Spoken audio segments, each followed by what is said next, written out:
Kai. What is the difference between a narcissist, someone that has like a full-blown narcissistic personality disorder, and someone that just displays narcissistic tendencies? Like, I don't know, man. Like, the internet loves to throw these terms around, and like people just love to attach on to these like certain terms. It doesn't like I don't it just doesn't matter. Like, if someone is toxic, you know, and you know, you're getting, they're taking more than they're giving. You're leaving these interactions with this person and you're just feeling more drained and you're not getting anything from it, then that's it right there. Then like you need to decide for yourself if you want to put up with that. A lot of times our traumas and our insecurities and our childhood wounds, like I've talked about this in a lot of videos, right? They prevent us from leaving because we feel like, from the lens of, not feeling good enough, we might feel like this is what we deserve. But the cool part, and it's all good, doesn't make you less of a person. There's nothing wrong with you. We're just looking at stuff here. There's, again, like, separate yourself in these behaviors from who you are as a person. There's nothing wrong with you. I still love you.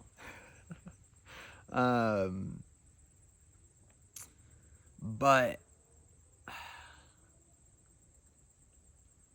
yeah, you're gonna have to sit there and decide for yourself, like, do I still want to be here? Like a narcissistic personality disorder, don't quote me on this exact number. I think it's literally only like 0.5% of the population where they genuinely just can't feel empathy toward human beings. And which is really sad. But there's also a lot of people that display like super narcissistic qualities. They're gaslighters, manipulators. They'll take advantage of you.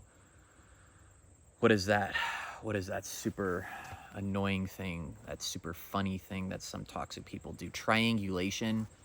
Hilarious. Trying to just get you jealous. And all of that is stemming from just deep insecurity anyways.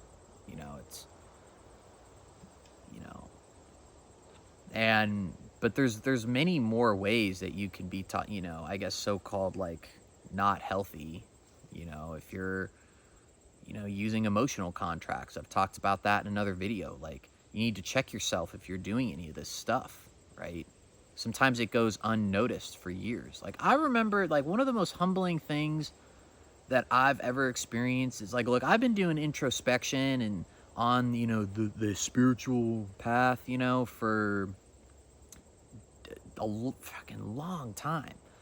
And I like just, in the recent past couple years, only just started to realize like some unhealthy habits that I was doing, like emotional contracts, for example. This is a big one with, highly sensitive individuals a lot of times, right? Like, I'm not saying everyone, but just some people, right? A lot. A lot of times if you're a people pleaser and you have those tendencies to where like you're always trying to seek approval from people, right? Like, you'll sit there and give a certain amount of love, affection, attention, and sacrifice yourself for this other person, and then under the unspoken rule that you expect them to do the same thing in return. And then when they don't, it's like a form of control almost. Like, you feel like you're in control because you like know that they're, in your mind, you think that they're gonna like reciprocate this. And then when they don't do it, right, then the resentment gets built up, and then there's an issue, and then you fight and you break up. That's just like, maybe not. I don't know. That's like, that's a lot of times the cycle, right?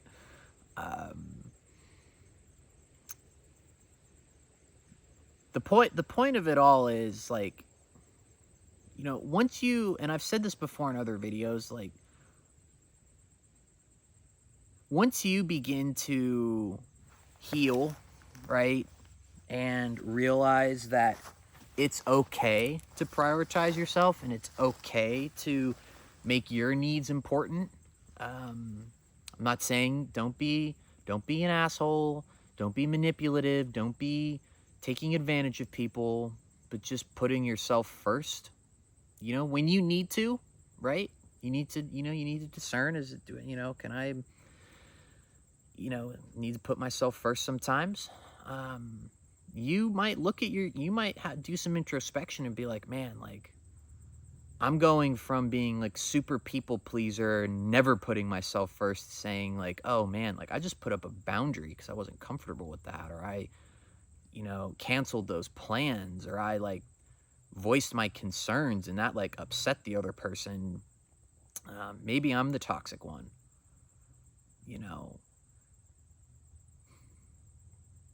some things you need to think about, you need to trust your intuition at that point. It's a good thing. I've said this before in other videos. It's a good thing if you're sitting there wondering how your actions affect other people. Like, it shows that you are actually healthy and have empathy and compassion toward human beings. But you need to be able to find that balance in yourself of taking care of yourself and prioritizing yourself, but also making sure the other person that you're with and all of the people in your lives feel, loved and cared for as well.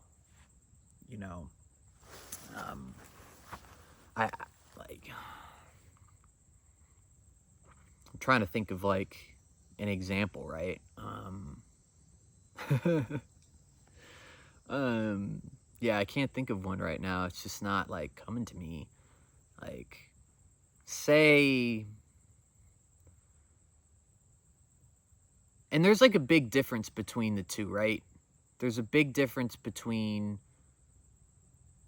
you having the self-confidence and the self-love for yourself to make sure that you're taking care of yourself and prioritizing your own needs, and but you're also making sure that this other person is, you're there to give to the other person too. Because then I'm just solely looking out for myself. A lot of times, like, the more you're looking, the more you're dating through your traumas and your insecurities and all of that stuff, your childhood wounds, which we all kind of are. Some people are doing it more than others, which is fine. Again, I'm not saying you're any less of a person, but those are a lot of times the most selfish people, because you're so focused on what you can get because you need so much. I'm not saying it's not okay to have, I'm not saying you can't have needs. I'm not saying that, but a lot of times when you're in that survival mode of like, I need this to feel secure and okay, it's harder to think about the other person. But again, like, these are just like, there's so many angles to this stuff, right? But I would say like that's like a good way to summarize the difference between like a narcissistic, qualities and all of that stuff, and then like full-blown narcissistic personality disorder. Like, people love to just throw around the word narcissist. It's like, it's everywhere. There's like millions of pieces of like information. And a lot of times, like, this is like a really sobering thing to realize and a very hard thing to realize, but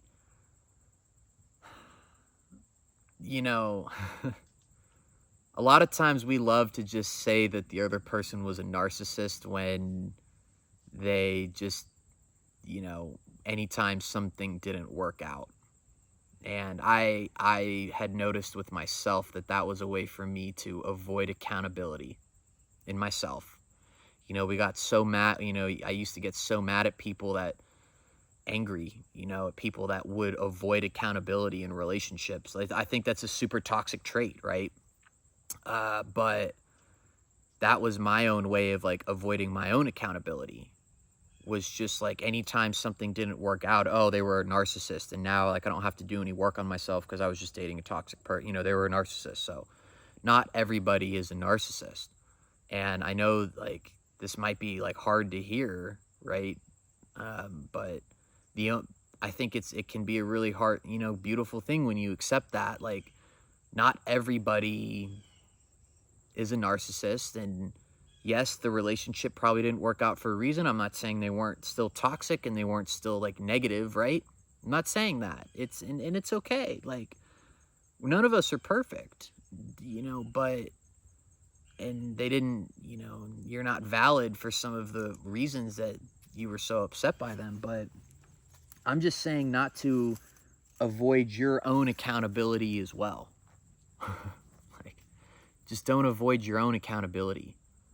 And it's hard. It's super hard to admit to yourself that you were doing things that might not have been so perfect either. I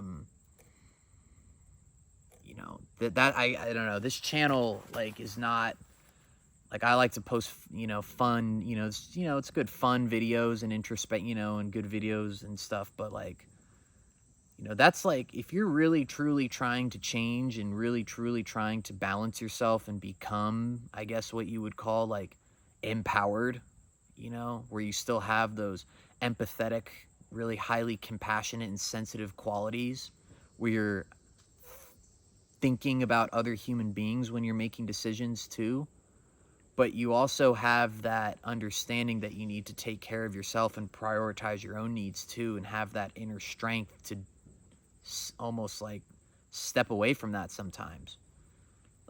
That's the only way to get there. That, and I can tell you, getting there is a life of balance. It's a life of peace. Don't you want that?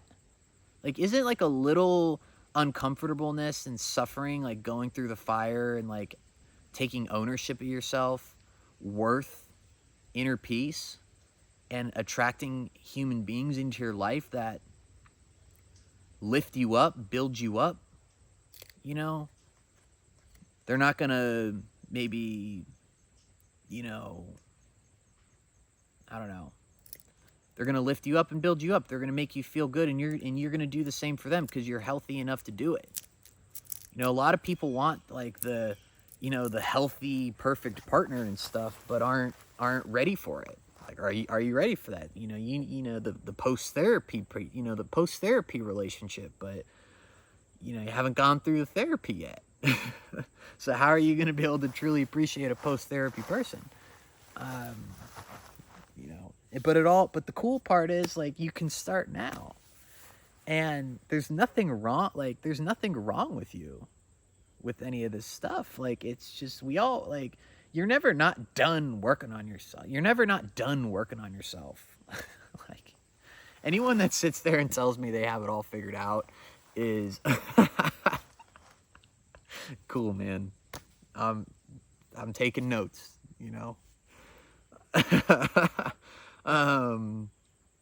yeah, just when I think I have it figured out, man, my God, life just hits me with one of those, just gotcha, son. As you're walking on this journey, though, I would say the best way for you to feel, the best way to make sure that you're staying continuously, the best way for you to make sure that you're also taking care of the people in your life is to make sure you're constantly asking yourself the question through this healing journey: how are my actions affecting other people? You do that, you'll stay on course. Okay, hope everyone has a great day. Bye.